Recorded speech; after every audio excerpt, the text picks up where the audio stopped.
So you promised further insight on day 3, and that's where we begin this morning with some further insight. So first of all, welcome back. Well done for making it here. The hardy few have managed to battle through the alcoholic fumes to make it in on a Friday morning. We're getting quite a waft of it up here, so please try not to breathe towards us while they're concentrating. Breaking news for this morning. We had our AGM this morning and all of our resolutions were passed, which means we now have formally a policy board and a brand new board. So that's great news. It means that we can work now from a stable platform and really push forward with a strong agenda. This is a live stream session, so we'll be playing to an audience of millions at home this morning, and they'll be able to submit their questions through the website, so we'll hopefully be picking up on some of those too. Don't forget you can submit questions through the conference app on your phones, so start thinking about your questions. I'd like to turn this into quite a nice conversation, and we've got some fascinating speakers to have a conversation with, so start thinking about your questions and sticking them in. So, Freedom and Choice, it started in April 2015, and what this session is designed to do is to give us some real insight of real experience from the front line of freedom and choice, and in particular, how we're going to change the propositions in the future, or at least how these 3 firms might change their propositions in the future to ensure that members get a better outcome from that critical time and those decisions that are going to be made. Brian's got a polling question as well during his session, so we'll come on to that in a moment. So we're going to run through Tom, then Brian, then Laura. They've got a bit of a thing to say, first of all, on their experience, and then we'll go to the conversation. In case you don't know them, well, Tom, here's an interesting fact about Tom. Tom's first job was riding outback as a cowboy in the Australian outback, where he learnt the very useful skill of rolling a cigarette one-handed. So I'm sure he can elaborate on that one. Brian plays the accordion. Fantastic. So, you know, I'm not sure you brought it with you. He also apparently has a boat, but he doesn't do the 2 at the same time. Dangerous. There's obviously some bad experience there. And Laura shark dives, and she's had over 100 shark dives. She was telling us about that just before the conference, before the session started, which is why there was a slight delay to us starting to get really interesting. So, some insight, freedom and choice. Do you want to start us off, Tom? Okay, thanks very much, Richard. I don't smoke anymore,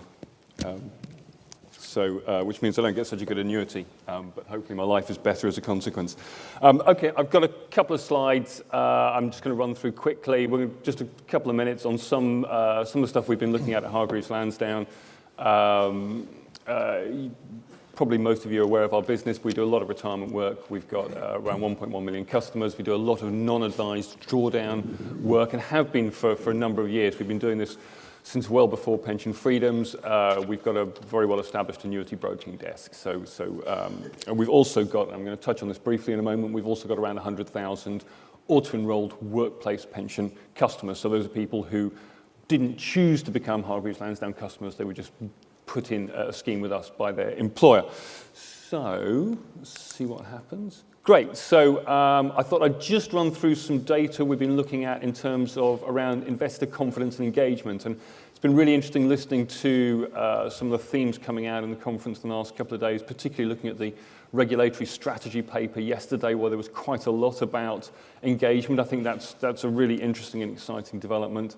I thought Robert Gardner's piece talking about the Red Start project yesterday was also really encouraging, and that was looking at younger generation. But a lot of it is still around how do we engage people, how do we talk to people. So I'm just going to quickly run through some stats. Generally, and I can show you the population sample, the survey data we used, but it's robust. Generally, we found financial confidence was pretty high. So that was a good starting point. But when we started, I hope you can read it. Yeah, it looks kind of big. When we started to drill into it, it turns out most people don't have a thorough understanding of the financial products, or indeed feel particularly comfortable choosing them. And so, whilst there's a kind of good starting point in terms of financial confidence, once you drill in. Now, this one was interesting, and I'm going to kind of drill into this a bit more in a moment. It turns out men are more confident about finance than women, which is a kind of bit, yeah, okay. So that might seem obvious. But there was kind of quite a big gap, and it came right across the age range. And when we separately tested people's actual financial knowledge, not just their confidence. Interestingly, the survey we did, the data said that the men actually had higher levels of financial knowledge than the women that we tested. So I'm not making any qualitative judgment on that because it's too dangerous. But that was what we found. The big takeaway for me from that is we're not talking to them in the right way. And I think that's thinking about the stuff we heard from the quiet room. The recurring problem for the industry is we're just not good at talking to people, and we don't think about how we connect with them. And I was reflecting on this as I was walking over this morning. 2 books I read quite some time ago. So Stephen Hawking's Brief History of Time, which was kind of very fashionable a while ago, I read it. About the only thing I can remember from that book is it's complicated, right? I also read it around the same time, Bill Bryson's Short History of Nearly Everything, which was great fun, and I still retain loads of facts from that book because it was interesting and it was engaging and it was kind of pitched at a really good level for my simple brain. So I think as an industry, we far too often fall into the Stephen Hawking camp. Now, this is the interesting bit, I guess, in terms of where we're at this morning, because confidence really drops as people get into their 50s and they approach retirement. And we looked at this from a number of different angles. We looked at the phone calls we get to our help desk and the age of people ringing our help desk. And you get a really big spike in phone calls from people in their 50s. So around kind of typical, it's kind of around 1 in 10 of our clients in their 20s are ringing us in any half-year period. By the time they get into their 50s, it's spiked up to about 1 in 5. And there's a really big surge as people approach their 50s. And then it kind of plateaus at around 1 in 5 as people go on through their 60s. So that demand for knowledge and guidance and information and help really surges as people move into their 50s. And you can sort of see this here. Again, there's a bit, the men on the right, overall more engaged than women. But there is that drop-off as people get into their 50s. And I think we might have missed a bit off. So the red bar in the middle is people. We've lost a slice off the bottom. So the red bar in the middle is people in their early 50s. And then engagement actually rises again once people get into retirement. So all the stuff Guy Opperman was talking about yesterday around the financial MOT, he's right about that. It is really relevant. People need lots of help at that point. Again, we're seeing the red bars at the top are the strong agreement. So you've got more men finding engagement with money interesting. And again, I think this comes back to the point, as an industry, we've been really bad at talking to women, and also actually millennials as well. That's a whole separate cohort, in a way that connects and resonates with them. That's our fault, not theirs. And I think we really need to think about that. Also, the women in our survey said they find dealing with money stressful, overwhelming. It's not a positive experience for them. Our fault, not theirs. We need to find different ways to talk to them. So there's that particular survey data. So a couple of other things I want to quickly throw out before passing on.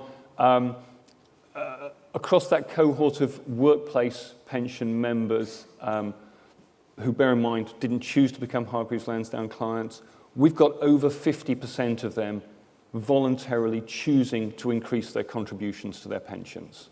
We've got around 1 in 4 of them choosing to make an active investment decision, so they've invested at least some of their money outside the default fund. I was really interested in listening to a speaker yesterday saying, don't bother with engagement, it doesn't work. I fundamentally disagree with that. Engagement does work, and we can do it. I just think typically we're really bad at it. And I think, again, about what the quiet room have been telling us recently, the way to make it work is to focus on it, make it simple. It doesn't happen by accident. So my starting point for our session this morning is not only do we need to do engagement, but we need to think really hard about how we're doing it, because we've been doing it really badly. I think the stuff we've got around the pathways coming out of the Retirement Outcomes Review is a really good start on that. Sorry, I'm going to stop there and hand over to Brian. Okay, thank you, Don. Okay, good morning, everybody. So I'd like to start with a question. So if you can get your phones out and your iPads out and answer the following question. So If we're looking over the next 5 years, what do you think will have the biggest impact on individual savings behaviour? So what do you think is going to have the biggest impact on individuals' savings behaviour over the next 5 years? If you could load your answers up onto your iPads, please.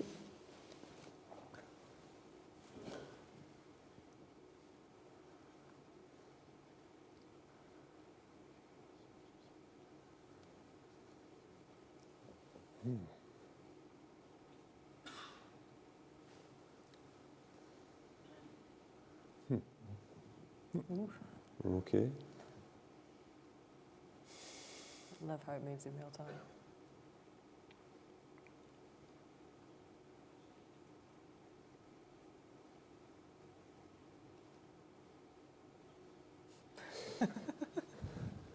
This could go on a while, right? I think we can see who's winning. Yeah, that's fine.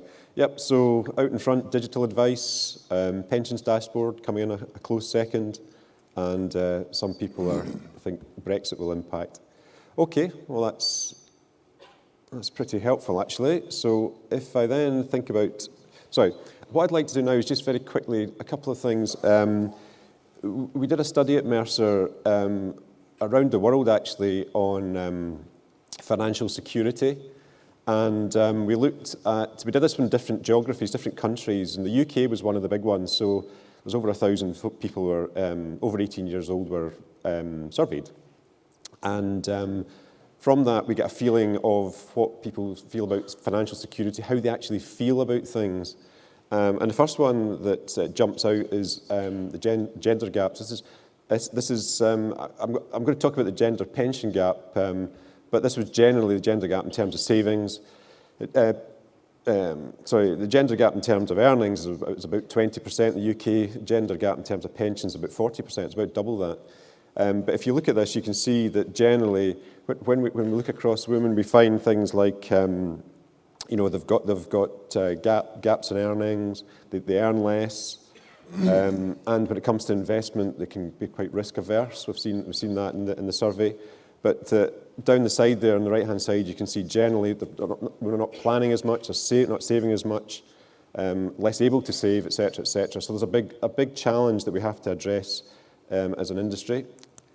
And then secondly, picking up on the conversation yesterday with the millennials, there's an issue here in terms of savings with them as well. If you look at some of these numbers, at the top one actually, the one that jumps out, younger people, 18 to 34-year-olds, expect to be working after retirement, 72%, compared to those a bit older. They don't expect to maintain the same kind of quality of life. And indeed, if you look at it, they expect to be retired for a lot less time than older people. So there's some real challenges around that. And it goes back to Tom's point on engagement. How do we make sure that they're encouraged to think about these things so that they will have a better outcome when they get to retirement? The other thing that jumps out of the survey, and this applies to both men and women, and I think this is something we're going to have to really think about going forward, that 60% at least are somewhat stressed by their financial situation. The BITC came out with some research 2 weeks ago, week before last, and really what they were saying, that financial worries were the number one stress in the workplace. I don't know if people picked that up. And that's reflected in our own survey, that people are just getting stressed by this stuff. So there's a real behavioural problem here, that there's consequences of not having their finances in order. And then I guess you'll know this, but when we drill a little bit deeper and think about what it is that's causing that stress in terms of the financial security, the third one up at the top there, not saving enough for retirement. So what we in the room kind of almost have a duty to try and attack this. We're actually, we have the challenge here of helping people to save better for retirement, having a better outcome. And one of the side effects of that is we're trying to avoid people having these stresses. And this is just my last chart, and sort of complicated little chart, but up on the dotted line is when people expect to retire, and the thick line to the right of that is when people expect to die.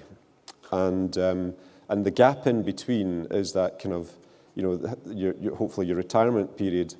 That gap flexes, and some of the observations that jump out of this are that people are perhaps overcooking in terms of when they expect what they expect to get in retirement, and kind of undercooking the amount of time that they're likely to take that retirement. And so you've got this kind of thing going on where you've got a kind of mismatch, and it's not a kind of single figure. It depends also on what cohort you look at. So as you can see, those that are a bit more successful, wealthy, healthy, sensibly, you would say, they're going to have closer to 18 years of retirement, where those at the other end have got a shorter expectation. And indeed, you're getting this kind of apartheid coming along between the two groups. So just to sum up before I hand over, is there a better way of doing things? I think how we save today and how we interact, how we engage, how we explain things to people, and the way we do it in a kind of blanket way rather than being specific, all's pretty unhelpful actually, and you can see that coming through, and it's not helping how people feel about their savings. And going forward, there's a logic to this. I put up the 4 areas. I think that we go on in a second to talk about products. We're going to see it kind of revolves around these kind of 4 areas, that it becomes more outcome focused. You think about getting people not just financially ready, but mentally ready for retirement, getting the two linked together. Our engagement should be a lot more personal. We know from our experience, if we use personalised videos, for example, we can get membership to up to 30%, increasing their pension contributions if we make it personal to them. And we use digital technology to do that. So I think engagement really works, and I've got evidence to prove that. In terms of the governance, I think it has to be a bit more, not so much just about member value, but also their values. So people will have attitudes. And I bang on about this, that you spend £100 on your shopping and you fret about plastic straws or organic beef, but when you put your £100 to your pension, you basically let somebody else do their shopping. And I think there's what's different about how people consume and how people invest. Why are their attitudes not aligned? And I struggle a bit with that, but I think technology will somehow resolve that. And then the last point, just before handover, is just to say, when we talk about people's financial health, I think there's loads of observations about financial and physical and emotional health being very, very closely linked. And the language we tend to use these days are becoming a lot more health. So we talk about interventions, we talk about preventions, cures, all those kind of things. So a more holistic view on people's financial and emotional well-being. That was it. Thank you. Thanks. So we've talked a little bit there about people's knowledge, their confidence, kind of the stresses that lead up to retirement. So I just wanted to touch on what actually people are thinking and when they're actually thinking about retiring, what makes them make that actual first decision to want to access their retirement pot. So we've actually done a bit of interviewing with our members of the schemes that we work with at LCP. And really what we've found so far while we've been doing those one-to-one interviews with people is typically it's not actually about retirement, why people are accessing their retirement pot. So I've put a couple of quotes up here, which I thought really illustrated the points that have really been coming out in the points so far. So really, people are thinking about actually accessing their pot. We've found one of the main drivers is tax-free cash. And why do people want to access their savings? Well, we've seen a couple of reasons. Firstly, it's kind of a feeling that they can, following freedom and choice, and a feeling that they should. And I really love this first quote here because I really agree with the lady. So if I didn't access it now, would I actually be able to access it later? And I think that shows that actually there's a lot of consumers out there that don't have trust in the pensions industry. There's been quite a lot of change, if you think about tax changes, for example, and consumers are making decisions on what's a very important financial decision in their life from a place of mistrust and possibly confusion, reading things in the media and feeling actually it's safer to access my pot, bring it into my total savings. People also like to have that holistic view of all their savings. We've been talking so much about the dashboard throughout this conference, and really that is something that people do want, to be able to see their savings together. And often that leads to actually a decision for people to want to access their pot earlier than you might expect. And the second key reason that we saw while we were speaking to people were things like life events. So thinking like helping children to get on the property ladder, weddings, grandchildren, or some moments such as bereavement and illness is actually leading people to think about accessing their tax-free cash. And I think this has been shown in surveys. So we've seen the FCA retirement outcome report say things such as 75% of members are accessing their pension pot before the age of 65. And those are the kind of themes that I've been seeing with my members as well. So what I found interesting is we talk about retirement, we're talking about retirement decisions. Actually, I don't think retirement is a driver of accessing savings. Really, from a behavioural standpoint with our consumers, we need to be talking more holistically, more about savings. It's not often the decision to leave the workforce and want to retire that I'm seeing make a significant impact to people from that perspective. So I've touched a little bit on the why. So I thought I'd talk also about when people are actually making this decision. In the industry, I think we talk a lot about the increasing age of the workforce when people are actually leaving the workforce. This is some DWP data. And since the early 2000s, you've seen actually there's a trend upwards for retirement ages. People, are saying things like millennials will be working until what, 75, 80? What are we thinking? Quite late ages of retirement there. But what I think when we're talking about this again is that we're thinking too much about retirement and not holistically about savings. And what this data isn't really showing is actually the spread of when people are accessing their pot. And I think that's why we need to think more holistically about savings. So here you can see, it's clicky. You can see there a spread of blue dots on this chart. So this is what I've looked at 5,000 people who've retired since Freedom and Choice was introduced through my schemes. And you can see the ages of which people have taken their retirement benefits. So basically, everybody that's below that diagonal line there has taken their benefits before the age of 65. And you're seeing such a clustering of people taking their benefits at 55. And what I found quite interesting here is that all of those people said to their provider, said to their scheme, they didn't think about when they were actually going to take their retirement. It's all default set at 65, and they're taking it early. They're taking it at 55. So again, I think that shows that real disparity between we're thinking about retirement ages and they're thinking about their savings. We're driving things on retirement age, investment strategies, communication strategies. So all that education and that investment that we're putting in is thinking more about retirement, and really we need to be thinking about that more holistic picture. So I think looking forward, if we think about solutions, I think it's a holistic picture. We've talked about things like dashboards, getting people to own their pension more ownership, more engagement, so that really we'll be seeing better outcomes and less disparity of outcomes for people in the future. Okay. Well, thank you very much. Some really good insights there. I hope you've been thinking of some questions. While the microphones wander around, stick your hand up if you've got a question. But I'm just going to start off, actually.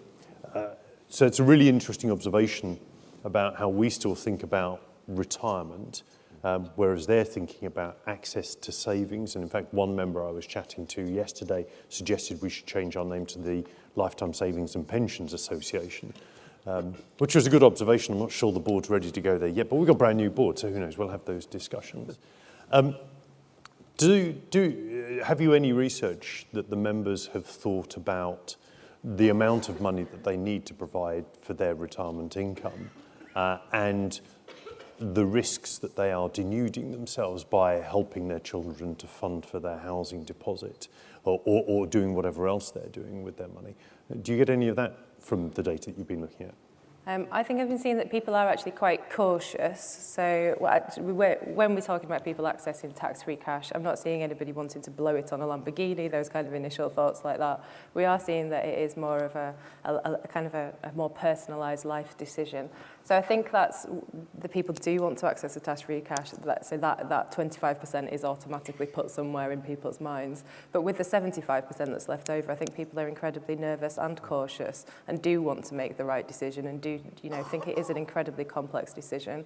I know that we've been seeing in lots of the surveys that people aren't taking advice, but they do want to get as much information as possible before making those kind of decisions. Yeah, I think my anxiety around this is that quite a lot of behaviour, and this came through very strongly from some of the Ignition House research and the Retirement Outcomes Review, quite a lot of behaviour is driven by a combination of ignorance and mistrust. And a lot of the money coming out in people's 50s, it might be small pots, stuff that would probably get cashed out anyway, but they're just taking money out and then they're sticking it in the bank. And that just doesn't look great at all, because it was in quite a good place to start with. Yeah. And I think that highlights the challenge for the industry. Also, typically you see people making the decisions about accessing their pensions within quite a short time frame. So typically it's less than a year. Very rare that it's more than 2 years out that people think before they act. And very often it's only a matter of a few months. So it's quite impetuous in that respect. I agree. I've not seen a lot of evidence that people, there's widespread running down of pension pots, but also to that ignorance piece, there's a lot of people who do not understand how long they're going to live for, what a sensible rate of income withdrawal looks like. And you come back to the fact that a lot of these people absolutely need a lot of hand-holding to get this right as they go on through their 60s, 70s, 80s. And I think back to the regulatory strategy piece, I think there's a lot of good work being done in that direction now. Yeah. Sorry, I just one little addition to that. And, so if we're told that 94% of people go into the default arrangement, and in fact for Master Trust it's closer to 99% of people, so virtually everybody's in the default. So they're in default and nobody's making a decision on investments. What is it that suddenly somebody retires, they go from 100% not making decisions to 100%, they have to make a decision? It just seems fundamentally crazy to me. And so we're talking about interventions, and you're both sort of hinting at this, but I think the interventions should be kicking in, a reasonable period before people go up to retirement. Not so far away that they're not in the mindset. I'll go back to my point about being in the right mental health, mentally ready to retire. So they're in the right mindset that, or they're mindful of when they're about to retire. 7 years out, 8 years out, they're thinking about it, and you intervene then, and you flow right all the way through. And it will become a journey. I'm almost tempted to say, when it comes to retirement, it's maybe time to sort of retire the term. It feels a bit like that. To kind of make one other point, to your point about the defaults, 94% of non-advised drawdowns are just rolling over with the existing provider. Yep. Yeah. And why wouldn't you? If your money's with Hargreaves Lansdown and you want some money, you're not going to ring us up and say, can you please send it to Jamie there at Standard Life and get him to pay you the money? No, you're going to ring us up and ask for the money. And I think that's a real challenge for the FCA in terms of driving competition. They're looking at putting this drawdown comparison tool on the SFGB website. That's a really tough challenge to deliver. So I have a lot of sympathy with the FCA. They have to try and drive competition. They have to get people thinking about this. And I think to Brian's point, the way that's actually going to work is by engaging people a bit earlier on and getting them thinking about that pot in their late 40s, their early 50s. How much have I got? What am I going to do with it? And who do I want to get to do that for me? Sounds also like a case for retirement pathways, default retirement pathways. If only somebody would come up with those. Laura, did you have something to add? Yeah, I was just going to say, I think it's about ownership, and like all these decisions, people are making them, like you say, very close to retirement. If you actually felt like your pension was yours and it was part of your overall wealth, you start thinking about it in a very different way. And so I think that is going to be key going forward. So that's extending the dashboard as well, isn't it, to include much more data around all sorts of other things. And to Guy Oppelman's point about having one app to cover absolutely everything. Okay. So Jamie, I think, has got the first... sorry, it's Andy over there. Well, it was going to be one of the two. It was going to be one of the two, yes. Thanks. Me? Okay. Andy Cheseldine, Capital Cranfield. First of all, thank you very much. Question on the granularity of some of the data you have. Accessing pensions at 55, do you have any evidence of whether it's the whole pension or just the tax-free cash and what the differential is? And also, linked to that, are we seeing people accessing pension but then continue to pay into either the same pension or another pension? Thinking particularly about the impact of money purchase annual allowance.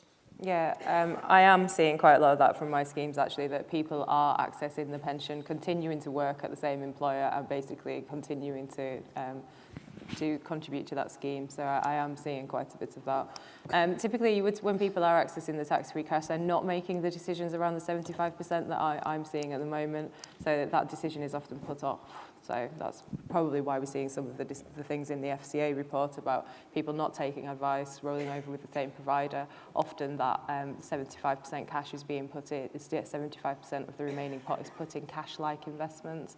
So I think really what the FCA is lobbying for about making those decisions uncoupled is hopefully to make better retirement decisions for members. Yeah, I agree. I'm saying exactly the same thing. And I guess the September facts came out, was it 50% cash, but what was it, about a third, something like that, are going into annuities, going into drawdown or flexible income, whatever you want to call it, and about an eighth are going into annuities. And I think a lot of trustees in the room, I guess, will have come up to 3 years of freedoms or just beyond, and they'll be thinking, right, it's time to maybe review the strategies again and think about what people are up to and what they're doing with it when they hit 55 and beyond. And I get a sense that a lot of trustees are in the position where they're thinking very, very carefully about how they align and what they align up to at this point, because behaviours, have naturally changed. I mean, if you go back and look 3-4 years ago, they really have changed. So I think it's quite an interesting sort of junction, if you like, that we are seeing some different things going on, and absolutely agree with Laura. We have people doing all sorts of things post-retirement, and cash is still a bit prevalent, but that's maybe a throwback to, there's a lot of DB stuff still around, and, people are using their cash out, their DC pots for something different. So, so there's different things going on, but I absolutely agree. I'm also struck by the fact that whilst things have settled down into something like an equilibrium now in terms of transaction patterns and behaviour, I think things are going to move again, and I just want to kind of put a plea out there for annuities. I think we did some price sensitivity testing around annuities. It wouldn't take, maybe people's attitudes would change if the circumstances change, but all other things being equal, it wouldn't take a significant upward movement in interest rates for people to start getting more interested in buying an annuity again. And I'm really struck by the fact that we've got that baby boom cohort now moving into their 70s. We're only 3 years into pension freedom, and I think it is reasonable to anticipate that as those hundreds of thousands, those millions of people move on into their late 70s, a lot of the people who are currently taking income from a drawdown arrangement today are going to reach a point, partly because of the increasing yield available from an annuity, partly because their health will be deteriorating and partly because they're older, and also partly because of their diminishing appetite for risk, that a lot of those people are going to look again at purchasing an annuity for some of their retirement income. And so there's a really important aspect to all of this around capital preservation for people as they move through their 60s and into their 70s to give them the latitude to make those further transaction decisions later on. I think there's scope there as well for more product innovation, isn't there, around collectivising longevity experience. So it may not be an annuity, but it might be something annuity-like. We shall wait and see. I don't know whether it's just me, Brian, but every time I hear a Scot say freedom, I see a mental image of Mel Gibson these days. But I think Renee over there, is that Renee got a question? Oh, no, it's not Renee. Hi, no, it's Fiona Brown from Renee. Thomas Cook. We've talked a lot about language at conference over the last 2 or 3 years. I think it's more a point for your reaction rather than a question. I still find consultants, providers, advisors very slow to be phasing out the word pension and retirement. And we seem to talk about it a lot, but certainly a lot of the stuff I see is still very traditional words, bit mired in compliance. Well, what do you think? So when are we going to change? Well, what do you think we should call it? Yeah, it's not easy. I think long-term savings, lifetime savings, works as a substitute for pension. Retirement, not so easy. Best I can come up with is things like either later life or after work, something like that, but not pretending to be a comms specialist. Well, if anybody's got any suggestions, that would be great. So we talk often about when you want to access those long-term savings, because it's not about retirement, it's about accessing them. So your when access age. Yeah, when you want to. So just putting it in English, not having to say the retirement age, just saying, so when do you want to access them? Like it's thinking about it from that perspective, because like you say, I just don't think it's not a retirement decision now. Yeah, and So I come at this from a slightly different approach. It's not so much language, it's how you actually engage with individuals in the first place. So I guess I liked the simplified benefit statement yesterday, but my challenge is it still feels quite old-fashioned to me. So, and it's a huge improvement, but you know, we for example are using digital videos on a personal basis to show like people through imagery and sound and rounding up and down of numbers and getting messages across to make people change behaviours. And we've managed to do that. We can get people to save more by doing that. And we're not using language. Language isn't how we're using it. It's more visual and it's more interpretive. And I think it's a bit of a different way of doing things, and I get that, but I've seen the power of it, and I think it really, really works. And so from my perspective, I think what you will see coming forward will be less kind of 2 pages of paper with some numbers and some text round about it. It'll be a lot more visual, it'll be a lot more image getting used, and just a really, really fresher way of doing things. Yep, I think really interesting point. Quick shout out for the ABI, who did some good work last year in terms of trying to improve the quality of the language we use around retirement. Agree with everything Brian said there. Our own experience is you have to test and learn. You have to try lots of different stuff. None of it happens by accident. I would like to see IGCs and trustee bodies taking direct responsibility for focusing on that member engagement. And it should be a key metric for the success of a pension scheme. And the questions should be getting asked of the administrators. Everybody should have an interest in how well this is being done. And my worry is that at the moment, it's very easy to pay lip service to that kind of engagement stuff. And as Brian has found, as we've found, if you really care about it, if you really work at it, if you do different campaigns, if you test and learning, trying different delivery mechanisms, you can get really impressive results, but none of it will happen by accident. Yeah. So, I lost my train of thought then. I was just going to say, but I think, I know we just talked there about the simplified annual statement. I think that would be a great step forward, really would. I mean, if you pick up some of the statements from some providers, it's just the length and the complexity.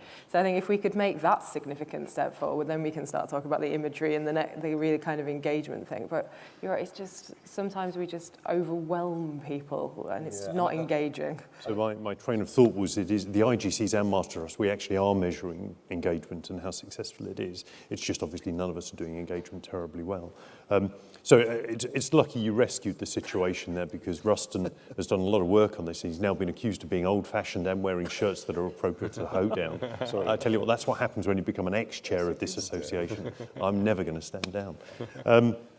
So just to go back to that point about the name of that point at which they access the money, is the risk, though, that if we take the retirement label out of it, that people do start to see it as just a piggy bank, and I'll access the money, and as a point I made earlier on, they end up denuding themselves and not having enough capital left to fund the length of retirement that they'll have. Yeah, it's definitely a risk, and then it doesn't take much longer. Maybe the following week the Treasury comes along and says, "Hang on, why are we giving you this tax relief if you're not actually going to use that money for retirement?" And there's a whole separate piece of work that maybe gets started in a week or so around tax relief structure and what are we giving people that money for. But I think you're right. I think a lot of this stuff needs to be thought through quite carefully. I think a lot of it actually just comes back to we have to find ways to get people, they don't have to think about it a lot, but to at least think about it a little bit, about what they're saving for, how much they're saving, when they're going to access it, where the money's invested, how long they're going to live for, all the rest of it. Okay, so I'm not going to try and guess the name of the people now because I've got it wrong twice. It's Ken Monroe from Babcock. It's working now, thank you. Tom and Brian talked about a gender gap in financial thinking, although they were gracious enough to suggest it was partly their fault as much as the girls who were responding, but I saw a lot of smiling, Laura. Would you like to comment on that, and perhaps how could they fix that? I'm a firm believer in kind of financial education. I think we should start a lot earlier. I think the language that people use is complex, and I think that's one of the key problems. I know you've been talking about confidence from that perspective, so I think they're the kind of things about the confidence gap. I think a lot of the actual gender pensions gap comes back down to the gender pay gap. So actually, when you look at it, women aren't contributing significantly less than men. I think it just needs to be prorated with their salaries from that perspective. So I think hopefully the work that's being done around that will then subsequently help pensions. Also, we need to think about women often take career breaks and things. So I think that actually if we could have more bespoke targeted communications for people when they come back to work, for example, anyone taking a career break, just to stop and think about their pensions and their savings as well. Because actually at that point, you've got quite a lot going on in your life, and it would be good to have, we've talked about financial MOTs a lot throughout this conference, just to have those kind of intervention strategies for people would be significantly beneficial, I think. So the confidence point that actually came out of, I think, one of your slides, Tom, that really was quite worrying. Just to dig down into that a little bit, I just was curious to know whether there was any evidence around, I can understand why people would suddenly start feeling a lack of confidence. They're being presented with a whole load of decisions that they've never seen before. They're dealing with matters that they've never seen before. But is there any evidence that shows that most of that lack of confidence is in certain stratas of the society? Are more sophisticated people more likely to be confident, or? No, as far as we can tell, it was right across the piece. And so if you've got people who have been enthusiastic investors since their 20s, they're not so much of an issue.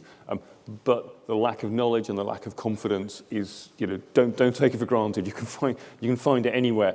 And I just want to pick up on the point there. I think one of the problems we've had with the communications is that an awful lot of communications historically have been written inside insurance companies by a bunch of men.